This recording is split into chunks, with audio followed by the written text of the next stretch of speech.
আসসালামু আলাইকুম। সবাই কেমন আছেন? আশা করি সবাই ভালো আছেন। আজকে ছোট্ট একটা ভিডিও প্রসঙ্গে আজকে আপনাদের সামনে চলে আসলাম।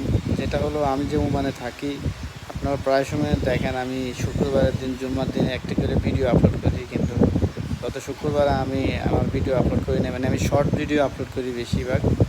তো এর ভিতরে আমার কতগুলো ফানি ভিডিও আমি আপলোড করছি, আপনারা দেখছেন কিংবা দেখতেছেন।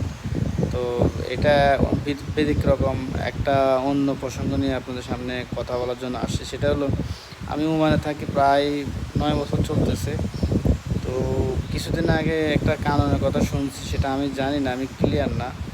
আপনারা তো অনেকেই ওমানে থাকেন বা মিডল ইস্টে থাকেন, তাদের কোনো আইডিয়া আছে কি না আমাকে প্লিজ একটু জানাবেন। সেটা হলো, আমরা যারা কাজ করি, মানে প্রতিটা ফ্যামিলি কিংবা প্রতিটা কোম্পানি কিংবা একটা শেরকা বলে যেটা আরবিতে, মানে প্রতিটা শেরকার ভিতরে নাকি একজন করে ওমানি রাখতে হবে, অর্থাৎ একজন করে আরবি রাখতে হবে। এটা আমি জানি না, কারণ যেমন আমি আমার গ্যারেজ আছে, আমি একলাই কাজ করি। এখন যদি আমার বেতন যদি 2,200 রিয়াল আসে, কিংবা আমি 200 রিয়াল কামাই করি প্রতি মাসে, সব কিছু মিলে আমার 50 রিয়াল টেকে না।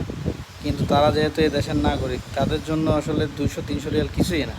তো তাদেরকে এই স্যালারিটা, বেতনটা কীভাবে দেওয়া হবে, আমি আসলে এটা বুঝতেছি না। এটা আমি শুনছি, কিন্তু এটা জানি না পুরোপুরি যে এটা আসলে হয়েছে কি না, কানুনটা কিংবা এই আইনটা হয়েছে কি না।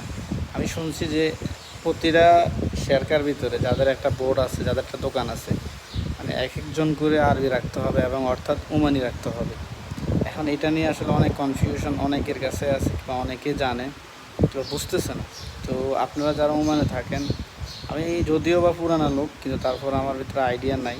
প্লিজ আমাকে এই ব্যাপারটা নিয়ে একটু জানাবেন, একটু সহযোগিতা করবেন। আপনাদের কাছ থেকে আমি ইনফরমেশন জানলে অবশ্যই আমি একটু উপকৃত হব। তো এই জন্যে শর্টকাটে একটা ভিডিও করলাম। আশা করি আপনারা আমাকে কমেন্টের মাধ্যমে রিপ্লাই দিবেন এবং এই ভিডিওটা সবার মাধ্যমে ছড়াই দিবেন। তো ভালো থাকবেন, আর পরবর্তী ভিডিও ইনশাআল্লাহ আগামী শুক্রবারে নিয়ে আসবো যদি আল্লাহ বাঁচায় রাখে। ভালো থাকবেন। আসসালামু আলাইকুম।